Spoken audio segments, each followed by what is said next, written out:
Joining us now is former Arizona National Guard Adjutant General and former chairman of the U.S. National Guard Association, Major General Mick McGuire. General, glad to have you with us. Thanks, Betsy. Good evening, Mercedes. You have seen this reporting. The president keeps saying we must gather information to have a war crimes trial. But isn't the answer beating Putin's forces on the battlefield rather than planning some far-off war crimes trial long after these bodies are buried? Yeah, Betsy, you're exactly right. And, you know, since the very first night, I've said the Ukrainian people have had a taste of liberty and freedom. They're not going to surrender. I think the message of hope here is, I did an interview with Mercedes about 3 weeks ago, and I said, look, if they are armed, they will push back. They've moved people out of the Kiev area. That's a huge morale victory for the people of Ukraine. They've cleared Bucha. We're seeing the aftermath of that. I know you both remember Milosevic and the war crimes trials that happened after that. But step one, as you said, is arming them. And my biggest concern since the beginning is the disjointed message from the Biden administration. Provide them the MiG-29s to defend their airspace, give them all the equipment they need to fight, and they have proven on a conventional fight, they're going to prevail. They are going to prevail. But when they push people back, there is very serious atrocities being committed by the Russian forces as the invading force. Yeah, I got to tell you, and even providing them with like the anti-ship missiles, being able to provide them with additional weapons is so critical. And it just seems like NATO and the United States, they're just not moving quick enough for the needs of the Ukrainians. Let me ask you this. Are we going to be able to put pressure on Putin as long as Germany refuses to curb its consumption on Russian oil and gas? I mean, the Germans appear to be more concerned about high home heating costs than they do about what is happening in this tragic war.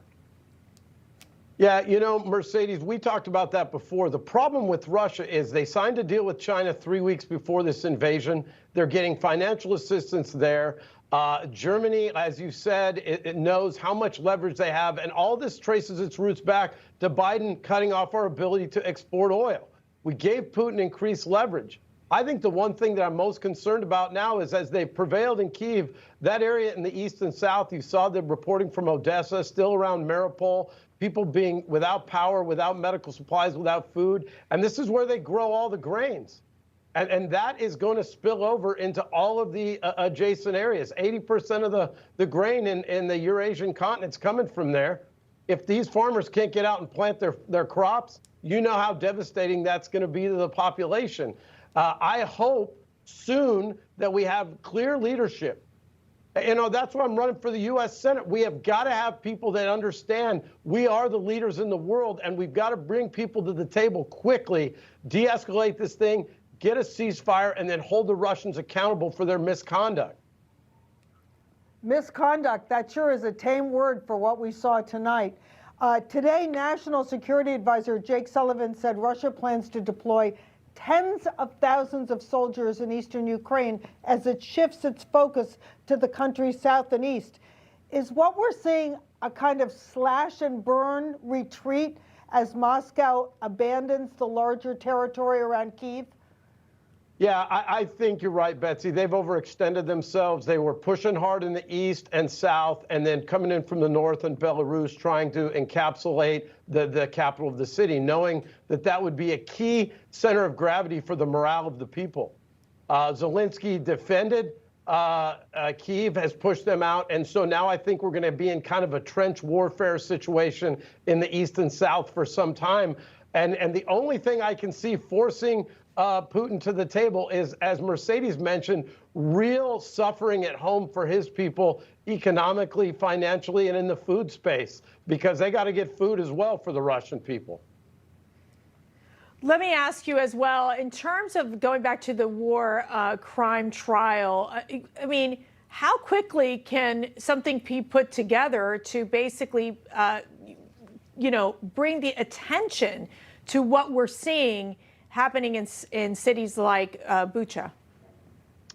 Well, I think that your network and others are doing a great job shining a light on that. but I think the process will then go just like it has through The Hague with Milosevic. I'm not sure of the timeline. If I were on the ground in Mariupol without power for the last 28 days, I wouldn't be concerned at all about what's going to happen in The Hague. I worry about getting power back, being able to get clean water, and being able to get back to normal life. And this is what everyone needs to focus on first, is liberating these cities, then deal with the atrocities on the other side.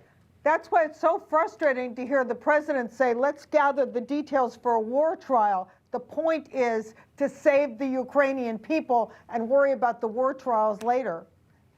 You're right, Betsy. That is, the timing is key here. The people can't live without power and water and medical supplies and food in perpetuity. And that's the fog of war. I have no idea how many Ukrainians are still trapped in the east and south, but I'm sure it's more than a few million of non-combatants that are trapped there. Yeah, it is just, I got to tell you, just watching the images alone, you just start to realize how, this unprovoked war, the fact that Putin would take such disgusting actions to basically destroy the lives of thousands of Ukrainian civilians, it's just unforgivable. Major General Mick McGuire, thank you for your time this evening. Thanks to both of you. God bless you, and thanks again for the coverage. You're good transparency to all the people out there. I appreciate it.